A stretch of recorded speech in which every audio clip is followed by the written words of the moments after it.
Hey gang, welcome back to Other's Legacy Farm. We are here in the kitchen with Mamaw, but we're not cooking. What are we doing today? Today, Sonny's going to learn to make soap. Soap. All right, how do we do this? Okay, first off, I'm going to tell you, when I make soap, I would mix the oils all at one time, and I would do like 10 bowls.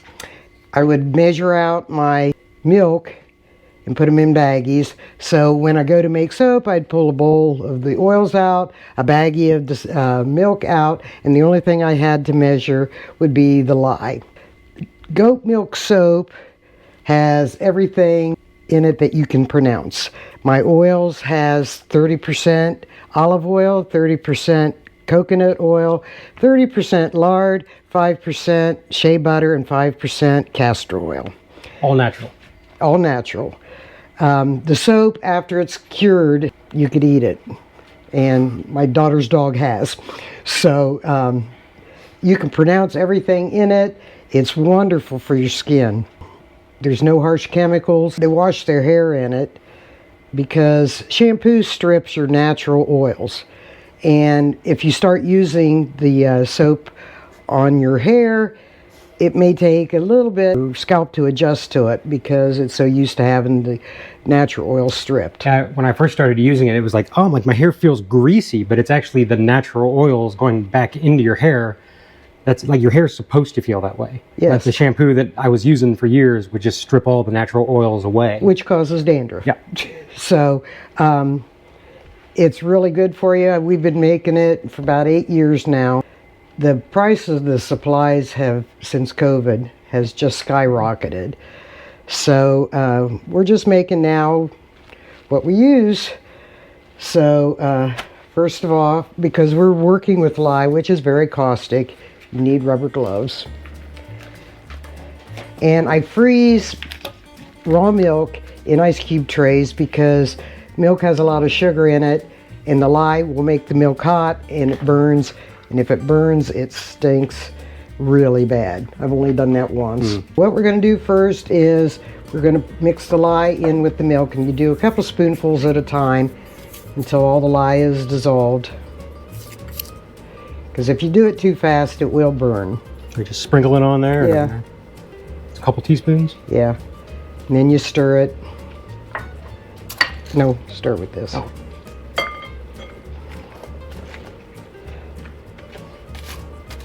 And that'll break up eventually. Looking like some frozen milk. And this is milk that came from our goats.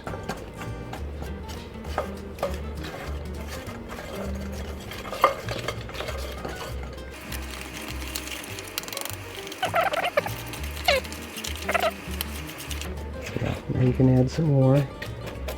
So Mom actually ran a small business selling this soap at farmers markets and things of that nature. But like she said, the cost of the materials just got so high that it's just not profitable anymore.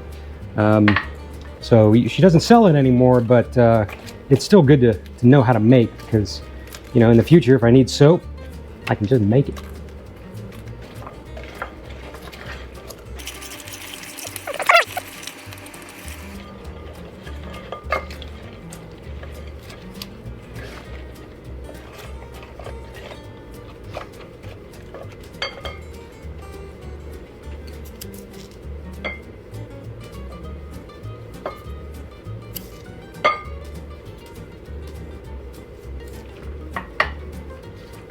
How much lye, like what's like the measurements? Oh, okay.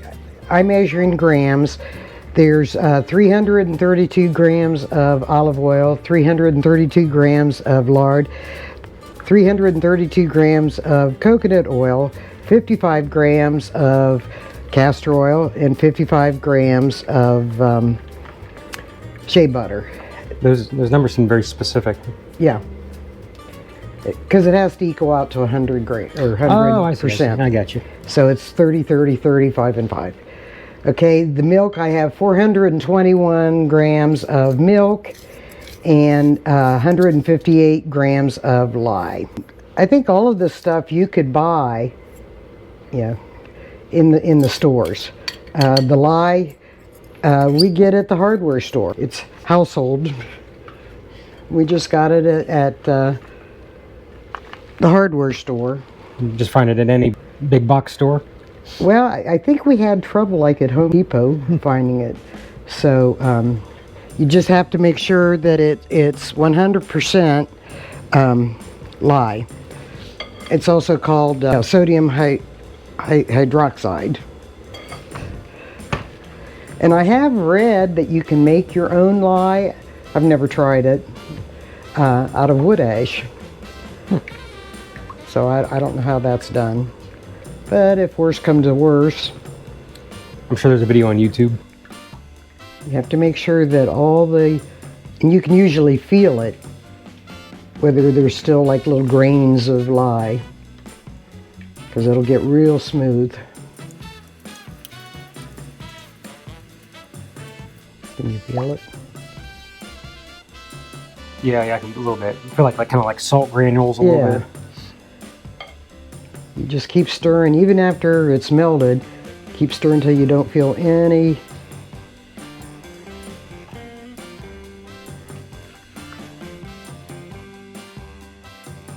This is something you wouldn't want to like whisk, would it? No. No, my granddaughters was doing it a couple years ago. They wanted to learn how to do it. And I told them to stir slow. Of course, they tried to like whisk it, and one of them splashed some up on their stomach, and it burns. It's caustic right now. After it's melted and stuff, you want both of them to be within 10 degrees of each other. Stinks. 10 degrees within each other? Yeah. Okay. So this is 69 degrees. And that's 69 degrees. Alrighty then. That's perfect. How smooth? Do you still feel? Feels pretty smooth, yeah. Let me get the stuff on the sides, maybe.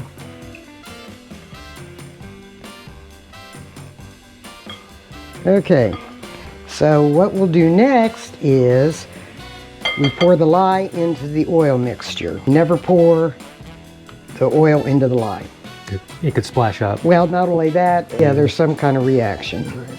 So here, let's switch places.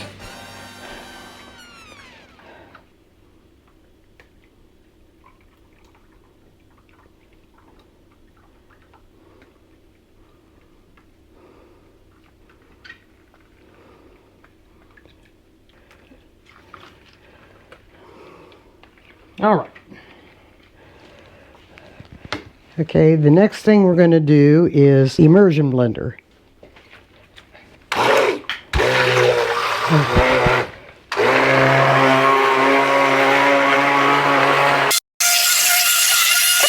Okay, and every once in a while scrape the sides. Well, the really cool thing about this soap is not only is it really nice quality soap, it's probably the finest soap I've ever even used. And you know, I think one of our viewers might enjoy some of this soap as well. What do you think? I think so. So stay tuned. We're going to have a giveaway. Oh.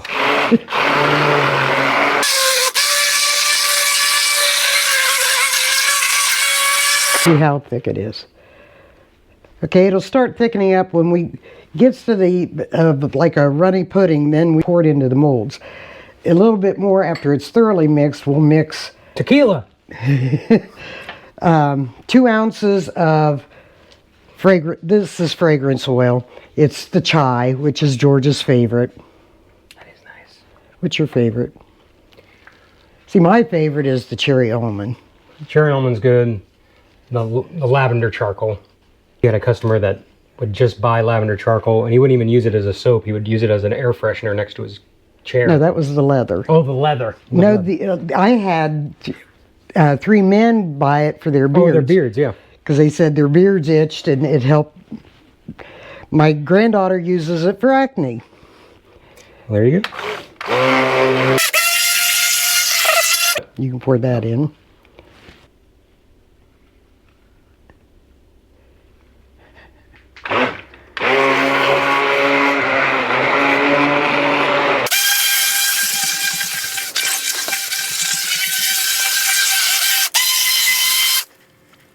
Yeah, I can tell it's thickening up already.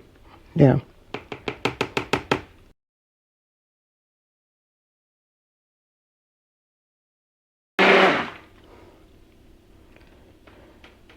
What's next? We pour it into the mold.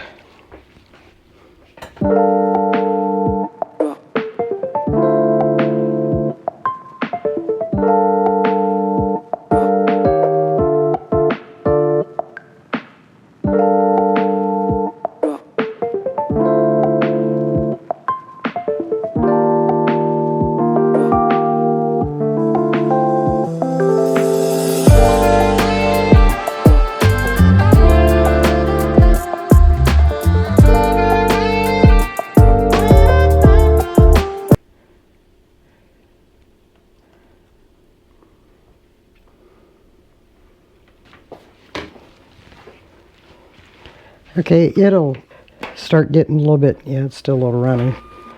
Okay, while we're waiting for that to set up a little bit. If I can get this glove off. Oh. And then after we do a little design on the top, I'll put it in the freezer for overnight, and then tomorrow I'll take it out, pull it from this Well, one. it's not. And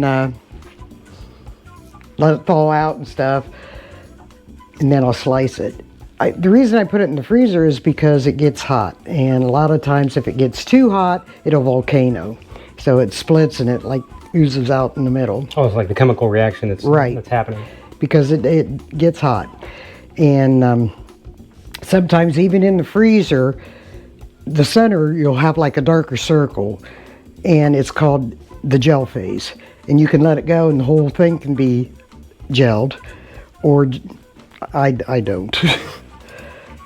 So, no, it still has a ways. Still got a little bit to go.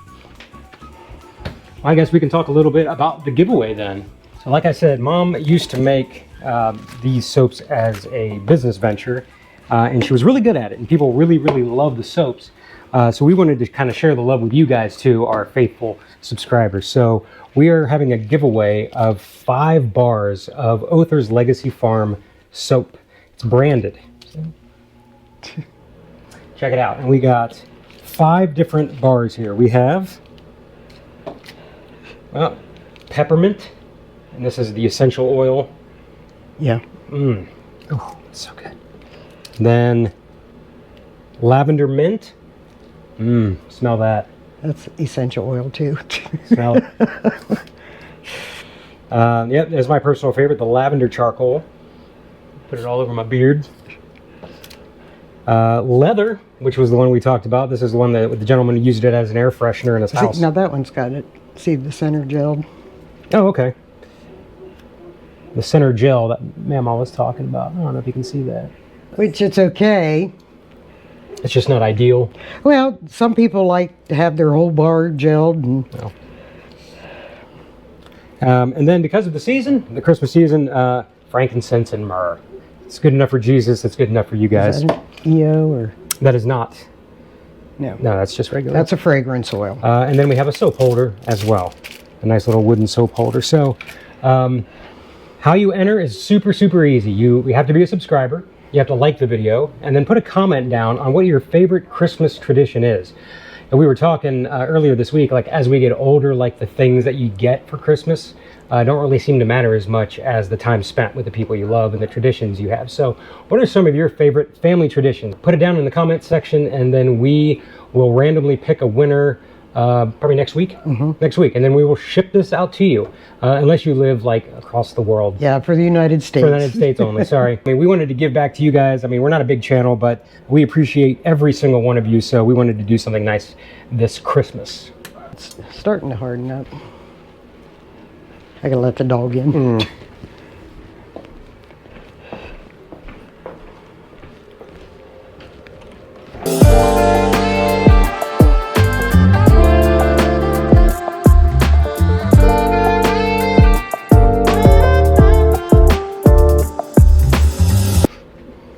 It still has.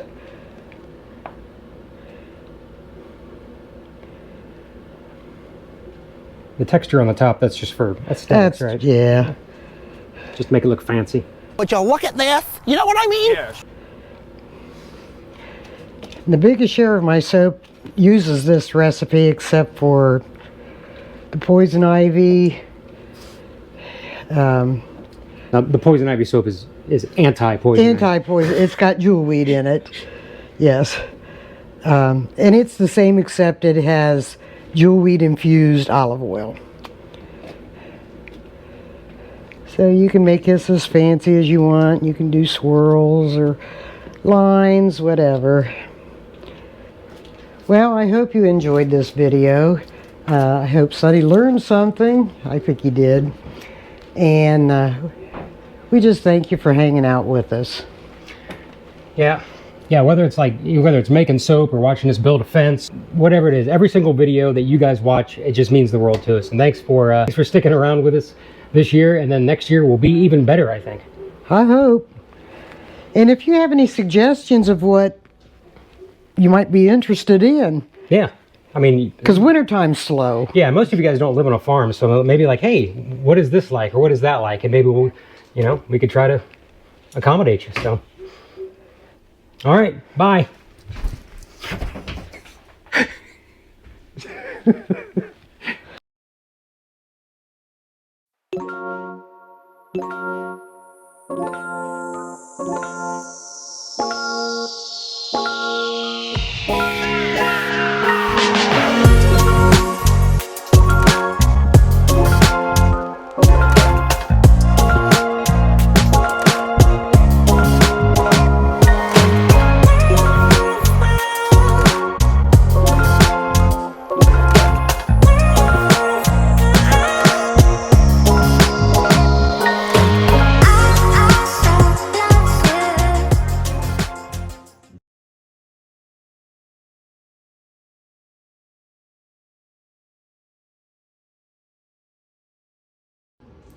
Alrighty, so it's time to cut it. So it's been in the freezer for, put it like 6 or 7 hours, and now it's time to cut it. And these are actually guitar strings, and I'm pretty familiar with that, so let's do it. Alright, let's use the real thing. So we are going to line it up on this front edge and this side edge. Just make sure everything's straight, good.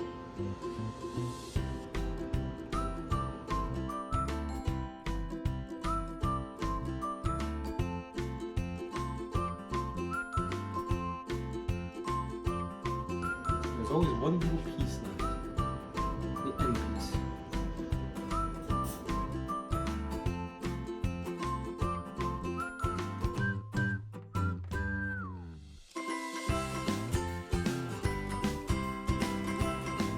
Right now they're real soft. Yeah. They are usable, but it would melt right away. Yeah, it almost feels like a lotion bar right now.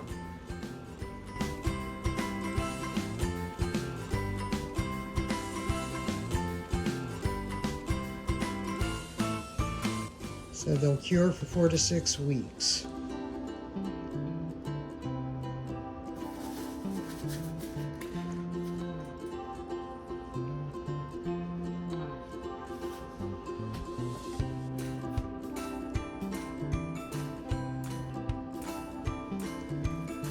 And that's all there is to it.